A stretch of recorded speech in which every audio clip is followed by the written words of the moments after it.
You are listening to Curious Cat, a podcast that examines the shadowy space where science and the supernatural collide. And I'm your host, Jennifer Holtz. Join me every week as I examine what it means to be a soul in a meat suit. Welcome to Curious Cat.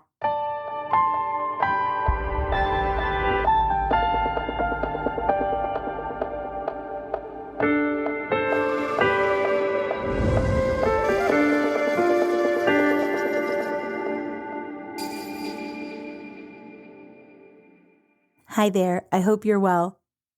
Have you ever heard of the phone app, Randonautica? It's a create-your-own adventure meets Magic 8-Ball kind of experience. Open the app, set an intention, and the app generates a random place. You walk, bike, or drive there, and the final destination will match your intention. That's what the creators say. YouTube has countless videos. So does TikTok. Some are fake, others are real, documenting the experiences of randonauters, or what they call themselves. Some experiences raise the hair on the back of your neck, while others are life-affirming, and a couple have led to homicide detectives being called. All of that and more have lent an urban legend type status to Randonautica. I downloaded the app and gave it a try. From the inspiration behind its creation, to the polarizing founder, to the random number generator used to the mystical element of setting an intention before you hit the discover button to influence a final destination. Let's get into it. So according to WikiWands, Randonautica was founded by Josh Langfelder and launched on February 22nd, 2020.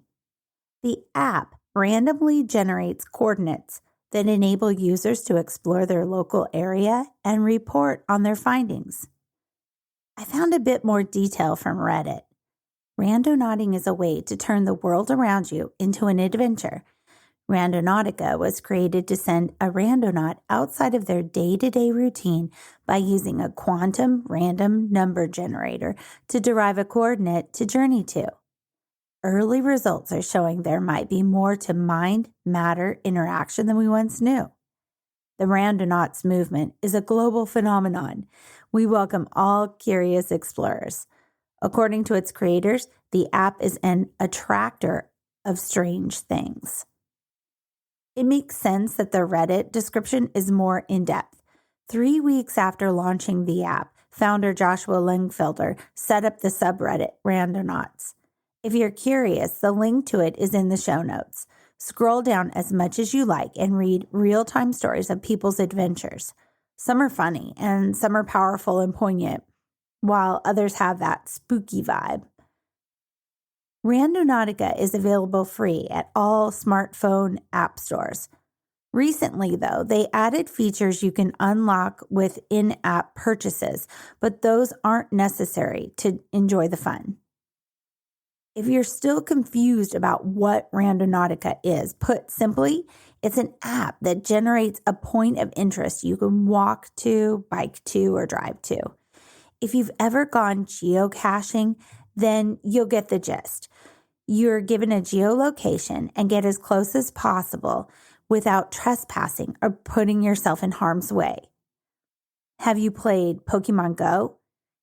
It's similar in the sense the app encourages you to check out places that have always been there, but were sort of invisible until the app drew your attention to it. The difference with Randonautica is that it adds the element of intuition or conscious choice to the final destination, or what they call anomalies. But maybe I should explain the nuts and bolts first. So to use Randonautica, download the app to your phone. You'll find it at any app store or on the website randonautica.com. Next, make sure your phone is fully charged before you begin. Then, open the app and confirm your email. As a company, Randonautica is fully committed to keeping your data private and secure. In fact, they've rejected funding offers from groups that wanted to monetize their user data. In one instance, they began the conversation with Lungfelder by asking, "How can we make the app more addictive?" And that alone warranted an instant and permanent no. Next, set your desired radius. How far would you like to travel? Randonauting can be a long or short walk, bike ride, or drive. You control the radius. Then select the type of GPS point you'd like to generate. Remember, all destinations are called anomalies. The three choices are attractors, which are improbably dense clusters of random points within your set radius. Voids, which are clusters with improbably low density within your set radius. In other words, very, very strange. And the third one is choosing power, which will provide you with the point that is the highest power or the most anomalous of an attractor or void. Oh, and blind spots are simply random points. So next, generate your point and see what you find. You hit the generate point button and you set an intention or theme for your trip in your mind. Actually, they ask you to kind of say it out loud, I believe, while generating the point. I'll tell you about my experience later, but we did say it out loud. If you check out the subreddit, some recent themes I saw were treasure, nostalgia, good vibes only, positive energy, the color red, any color, Grateful Dead, just as a few examples. The Randonautica.com website says this process of setting an intention with your mind uses theoretical mind-matter interaction with quantum entropy to test the strange entanglement of consciousness with observable reality. Randonauts often find their journeys result in serendipitous experiences that align with their thoughts. More on that later, I promise. Or while you're getting started, don't set an intention. Keep your trip totally random. You don't always have to set an intention. You can keep it simple by just going with the flow to see what you can find. Next, share and connect with other randonauts using Discover on the app. So share your own experience and explore other trips from around your area or around the world. The Discover feature allows you to connect with other randonauts as you find meaningful coincidences that may entangle with yours. They ask that you be a responsible randonaut and ask users to read and review the guidelines, which are to never trespass onto private property. They say get as close to the point as you're comfortable with without trespassing onto private property, including someone's backyard. Ask permission and never enter privately marked woods or commercial areas. Next, stay totally clear of dangerous areas. Never go near train tracks, railways, or restricted electrical power zones. Additionally, old structures, houses, and buildings should be avoided entirely. They could be structurally unsound and very dangerous. 3, only adventure during the day. The website says the human mind is not trained for uncertainty, and traveling to a totally randomized set of coordinates requires you to over-observe your surroundings and practice situational awareness. This is much easier to do while it's light outside. So night randonauting is highly discouraged. 4, leave the environment better than when you arrived. That means bring a trash bag. Not only will you help Mother Nature by picking up litter, sometimes the trash can have unique and meaningful information for you. 5, always randonaut with a charged phone. Be smart. Charge your phone or bring a charger in your car. GPS can drain your battery, and you are very likely to be unfamiliar with the area. 6, keep a positive mindset. What you think, you observe. Negative intentions are highly discouraged. The app was created to bring joy, peace, and love to curious explorers all over the world. 7, go on a journey with a friend or a small group. Yes, Randonauting alone is entirely acceptable. Beginners should start in a small group or with a friend. Uncertainty about where you're going can cause fear factor response, and having a buddy along helps, they say. 8, do not venture into areas outside of your comfort zone. Only make the trip to areas and places you're comfortable exploring. If you feel unsafe, don't leave your vehicle or retreat from the point. Use common sense. Number 9, always use common sense when it comes to your personal physical limitations as well. Sometimes a point might be in an area that's inaccessible without climbing, hiking, or whatever. Know your limits. Always hydrate and be sure not to overextend yourself. Number 10, enjoy the whole journey, not just the end point. Get as close to the point as you're comfortable with, but know the journey is sometimes the more meaningful experience. They ask that you review the 9 tenets of randonauting, which are subtly different than the guidelines and reveal more of the original intent for the app. Those tenets are, number 1, seeing in the dark. Dedication to exploring the uncertainty and blind spots of the world around us. 2, venture mindfully.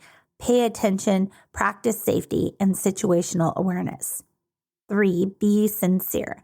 Show compassion and willingness to understand yourself and your community. 4, high vibes intent. Be luminous in thought and strive to radiate a positive mindset. 5, value inner life. Appreciation towards the self as the catalyst for an effect on the external environment.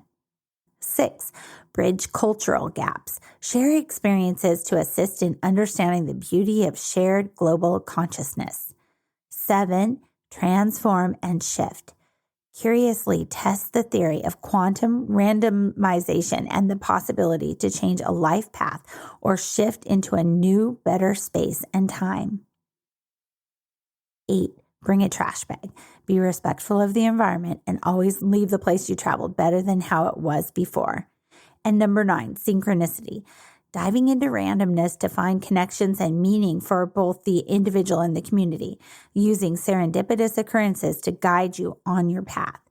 So you can see there's some overlap between the basic rules and the tenets, but you can see what's most important to them by their 9 tenets. Wanting to better understand the man behind the app, I took a deep dive into founder Joshua Langfelder. First, a general observation. For whatever reason, Langfelder is a very polarizing character. My research revealed judgmental comments in articles about him being a former drug dealer and judginess about his being a circus performer, and some called his app and the science behind the random number generator janky at best. I've decided to set those opinions to the side and use my own discernment to find more objective information on him and Randonautica. That meant using mostly primary source information, though I did include a few comprehensive articles, and you'll find the links in the show notes. With all that in mind, I listened to an episode on a podcast called The Confessionals. Episode 395 is a lengthy interview with Langfelder. It's worth a listen because he speaks about what inspired him to create Randonautica in the first place, what he's learned in the years since, and the strange backstory to the random number generator the app employs. He addresses controversy head on as well, which I appreciated. So why did Langfelder create Randonautica? Put simply, he wanted people to be the creators of their own adventure stories, explore, stretch outside their comfort zones, and see their neighborhoods, their cities, the world through fresh eyes. In fact, research shows that people that experience new places report euphoria, and not just in the hours that follow, but for the long haul. Our brains, when we experience new places, create fresh neural pathways, and those fire up our attention and focusing neurons. What a cool benefit of exploring. Langfelder said that randomness sets off a genetic alarm in us that can be fear-provoking. Pushing past that genetic alarm is beneficial for our bodies, mind, and quality of life. Randonautica's logo is an owl, Some have speculated that it represents some demonic or satanic link, but he laughed at that. The owl sees in the dark and can turn its head 360 degrees. The owl is wise. If we take the time to explore what was always there but lost to us or hidden in the shadows, then we can gain knowledge, become wise like the owl, and are better able to see the secrets lying in plain sight. The timing of the app's launch, and he admits this, is downright spooky. It dropped just weeks before the world went into a pandemic lockdown. Barred from all indoor activities, when people ventured out again, the app was a natural for those itching to experience something beside their four walls. Some attribute that timing to its massive success. There's another caveat about the timing, but it relates to the consciousness/intention part of the program, and I'll save that for later. As for the rumors about the app being occultish, Langfelder said that the occult encompasses anything that's considered hidden or secret knowledge. So then in that sense, yes, Randonautica has an occult element.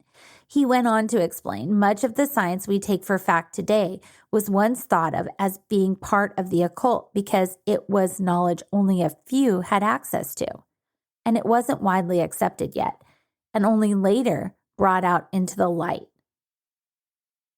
So what makes Randonautica different from, say, geocaching or Pokemon Go? It's the element of conscious thought users add as the app generates a destination. So why can't DoorDash have the same feature? I'm just kidding, but that intention factor is what intrigues me most. And according to interviews with Langfelder, he's obsessed with this element of the app as well. Because the app is based on assigning a random coordinate to be the destination, let's look at what that is and what it means. The Random Number Generating Program, or RNGP, is not as straightforward as I thought when I was doing research. The story was this random geolocation program came from a custom bot on the messaging app Telegram.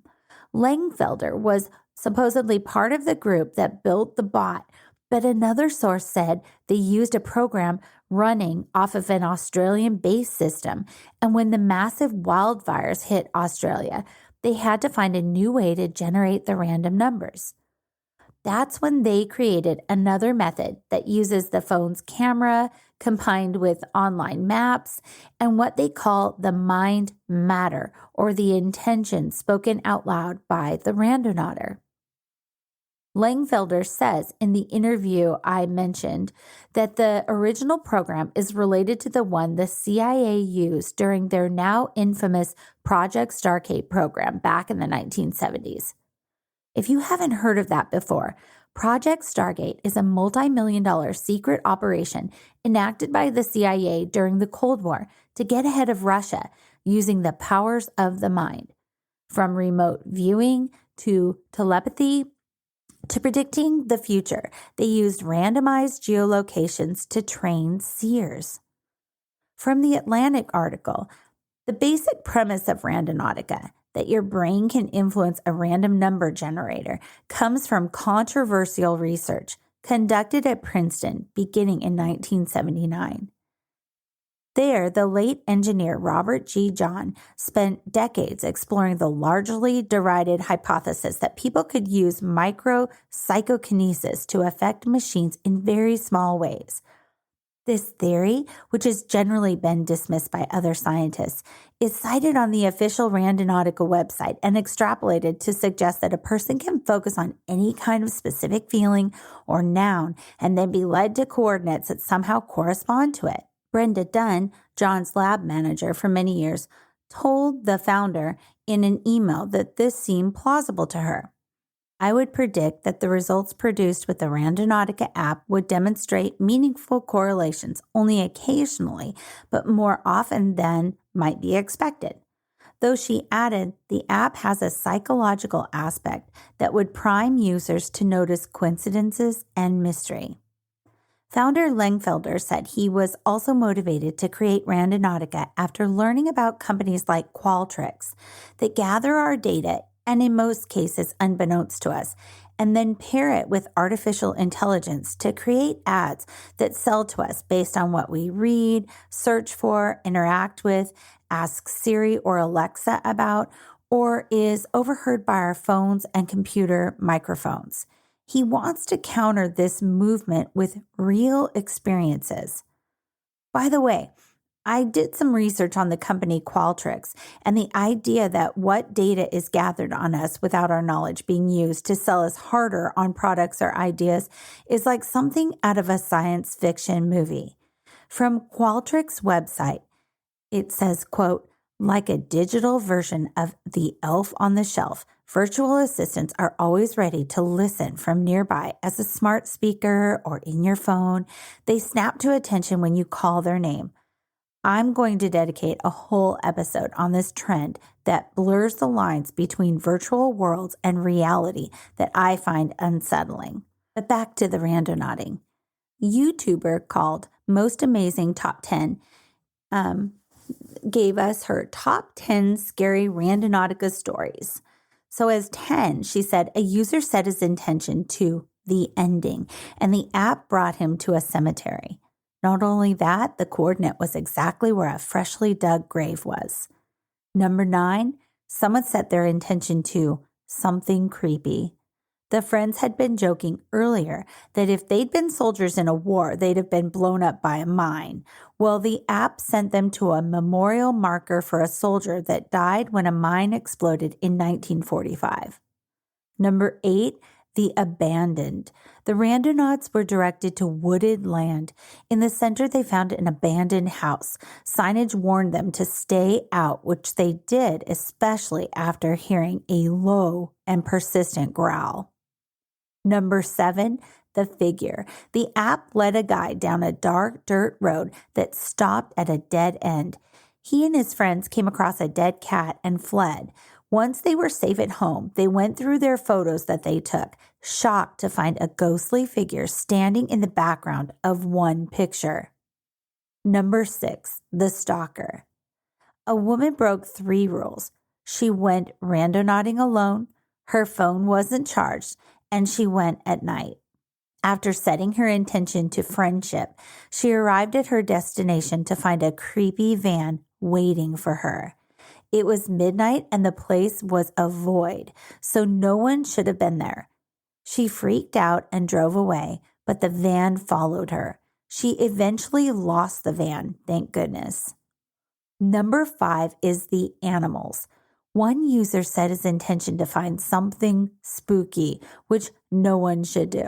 The app took him to a forest. He felt creepy, like he wasn't alone, but continued on foot to the spot where there was a creek. Across the creek at the exact location was a pile of dead animals. He left fast, but turned back to see a tall, thin figure staring in his direction. Number 4, the stranger. Do not use scary as your intention, ever. A group of guys did, and the app brought them to a field where they sat waiting in the car. Out of the blue, a man in black jeans and a white sweatshirt ran at them, blood dripping from his nose. Number 3, the suitcase, and you might have heard this one on your local news. This one made national news. Seattle teens videoed their randonaut experience for TikTok. Their intention was travel. The app brought them to a beach in West Seattle where they found a suitcase on the rocky shore. It smelled awful, and they called police, who opened the bag and found human remains inside. After an investigation, they arrested the landlord of 2 people murdered whose parts were discarded in the suitcase. Number 2, the message. A user went on Reddit to ask others their opinion of what message she was getting from her Randonautica experiences.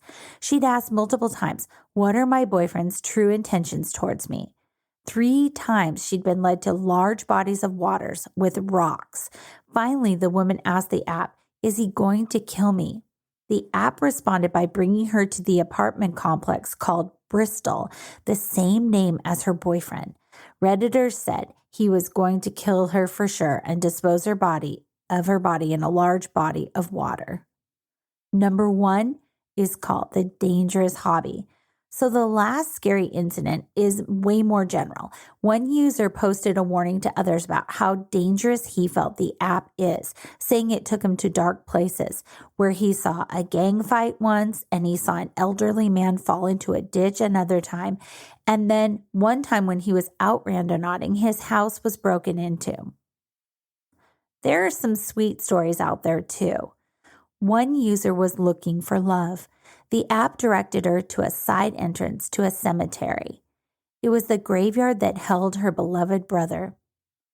One user was looking for a sign from her best friend that had killed herself.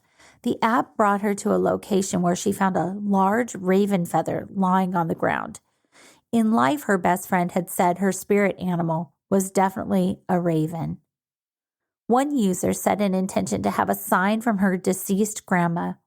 The app sent her to a crossroads whose street names comprised her grandmother's first and last names. One user set her intention to something positive and was led to an infinity-shaped fallen tree. One person set their intention to dog and they found a stray dog and took him home. Another user who wanted to adopt a cat earlier that day was led to a private property. She turned around her car to leave and a kitten appeared. She adopted it, of course. I gave the app a try yesterday and will do more randonauting as summer travels take me here and there. But here's my experience. First, I was a bit scared, so I was careful to follow all of the rules. I went with my college daughter during the day with a fully charged phone.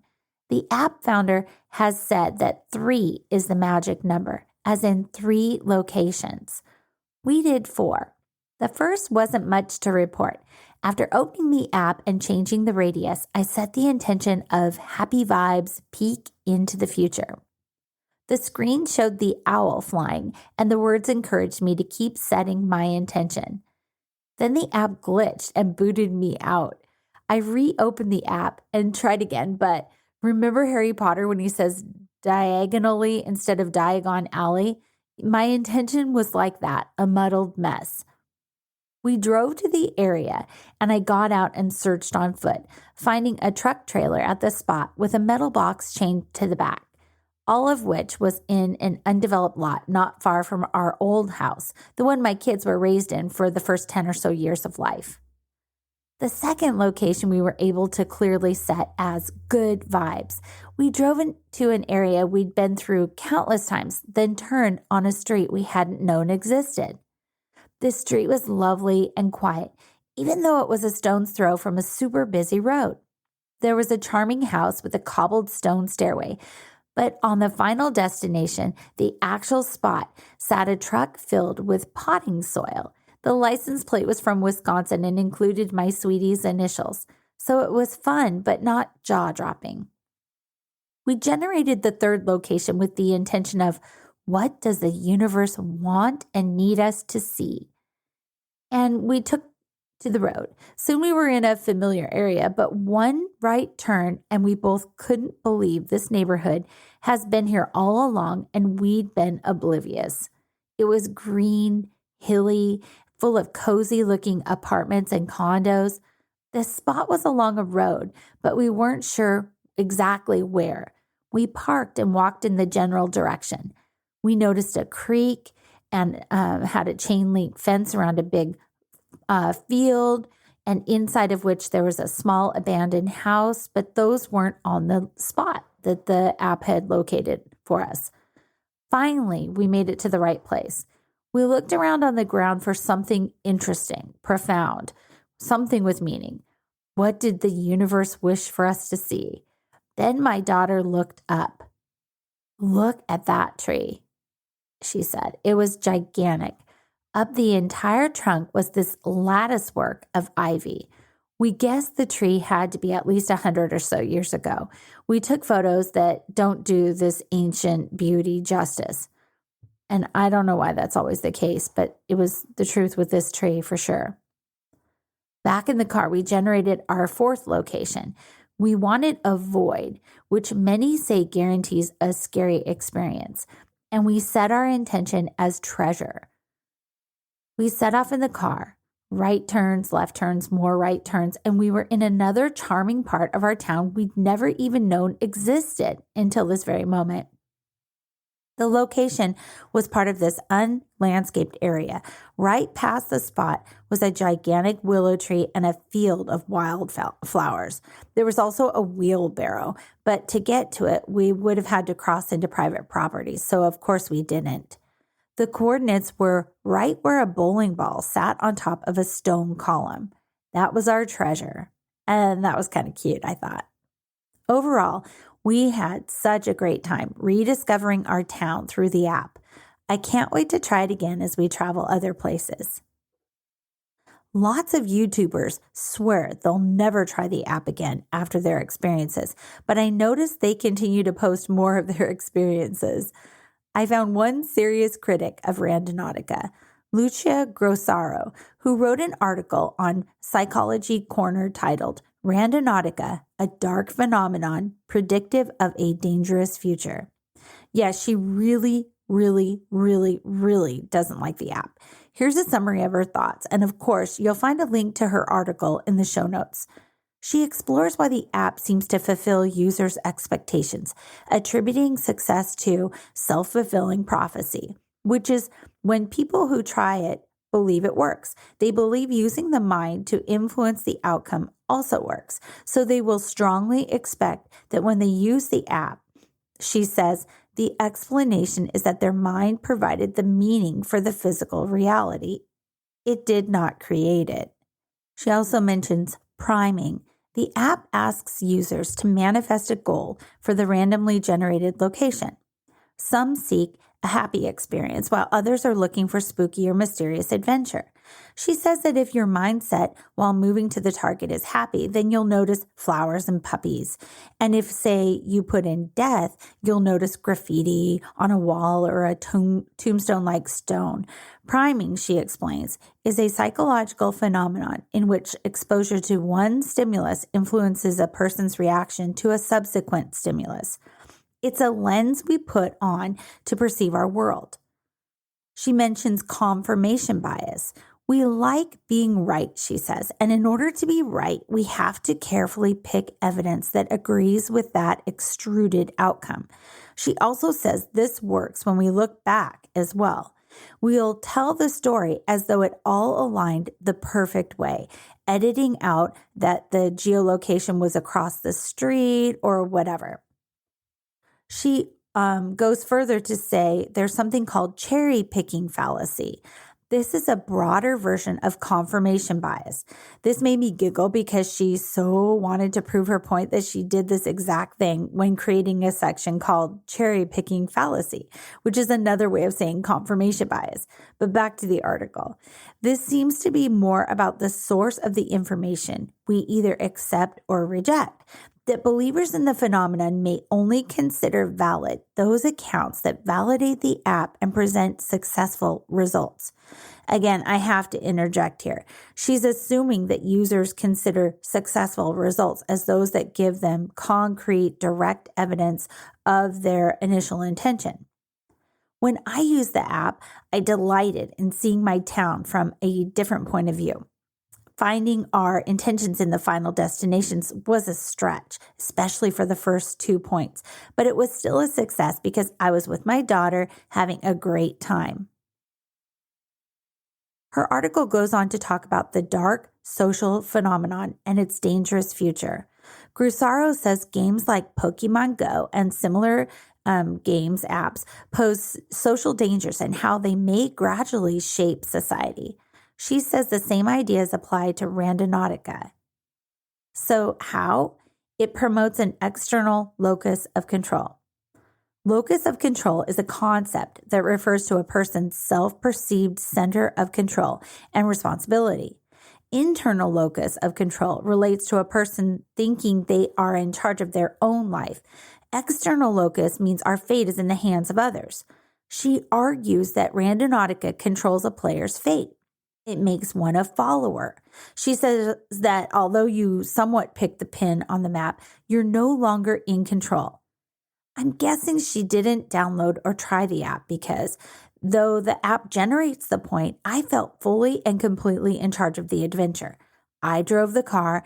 I went away different than the one Google Maps suggested. I parked. I got out on foot to see more. I perceived the environment with fresh eyes. Even the drive to a place familiar to me until the last 2 turns felt new because I was traveling for the pure adventure of it, not to zip past for a dentist appointment or whatever. I've also played Pokemon Go, and that app also helped me see my part of the world as a place full of opportunity to explore, as opposed to viewing it as flyby territory. Stuff to move through fast and in a blurry daze. It transformed the stuff from point A to point B as remarkable as well. But she goes on to argue that the app, quote, gradually teaches social obedience. Here's her exact quote, so I don't misspeak. Apps that make you perform certain tasks without giving you the full information regarding the reasons why a specific task must be performed, it's just training you into being an obedient follower. You do things simply because you were told to do those things. Again, she clearly didn't try the app. I did, and though Google Maps said to turn right, I waited to let a bicyclist scoot past. I mean, this is the age of mapping directions. If we took literally what the directions said, we'd all be floating in bodies of water, right? We make our own choices, keep our own self-awareness behind the steering wheel at all times. And that's just one example of how we don't become mindless robots after Randonautica generates the final destination. She says the app numbs instincts and critical thinking. I say, see above. My instinct was to not turn in front of the biker, even though Google Maps said to take a right turn. My instinct while using the app said to not cross into private property to better see the generated destination, but instead to observe and intuit on my own terms what the thing might mean. She goes on to write, Randonauts act almost as if remote controlled. It's almost like they experience tunnel vision and only see the adventure ahead of them. They are fully immersed in the experience, and many times this results in several undesirable psychological effects. Okay, again, this isn't a virtual reality experience. I was with my daughter, fully engaged in our surroundings. We were both perceiving different things, talking, sharing memories of the parks and way spots we passed to our final destination. Even then, once we were at the X marks the spot end, it was up to our interpretation. We used our own brains, eyes, ears, vibes to determine what we wanted to take away from the location. It wasn't the other way around. What app hurt you, Grossaro? That's what I'd like to know. To her defense, some of the behaviors she describes, paranoia, anxiety, ignoring safety measures, well, those are most experienced when it is night, and Randonautica warns against using the app after dark. But still, her observation that after you've used them enough, you've been changed is a bit dramatic. She adds a bonus to the dark phenomenon, calling out the fake randonauting videos that have flooded YouTube and TikTok. She says that creating a community of people around a shared interest is, in general, a great idea. But when that community promotes dangerous activities, it's more like a cult than a book club. The posters of fake videos are doing more harm than good, she goes on to explain.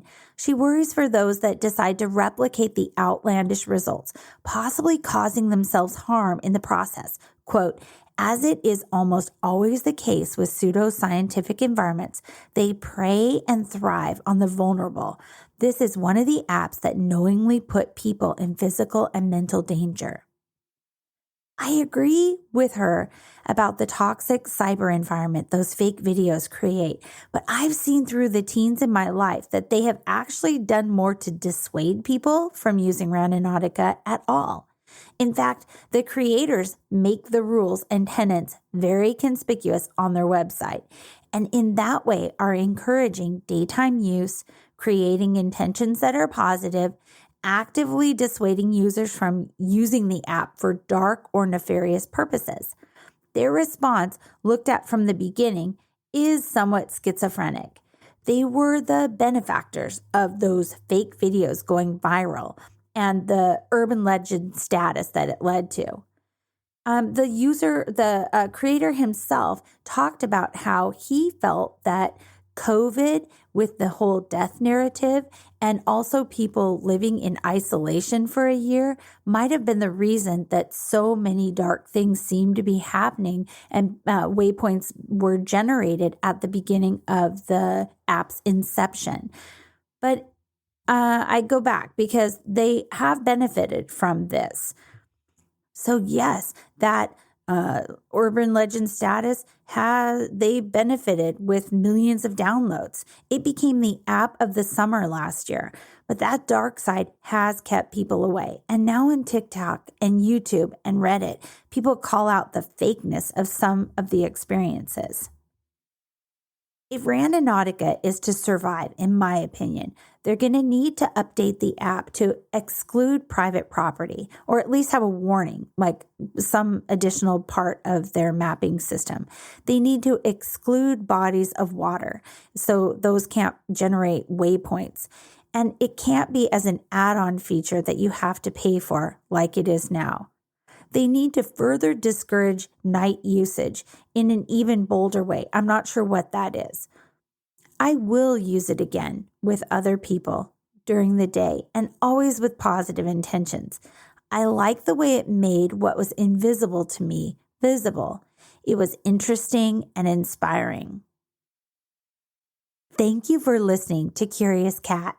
If you like the content, stories, and information, I'd be grateful if you could like and review us on your favorite streaming service. It will help others find us as well. Huge gratitude for my art director and audio engineer. If you're in need of those services, please find their links in the show notes. Also, be sure to subscribe so you never miss an episode. Until next time, stay curious. I love you.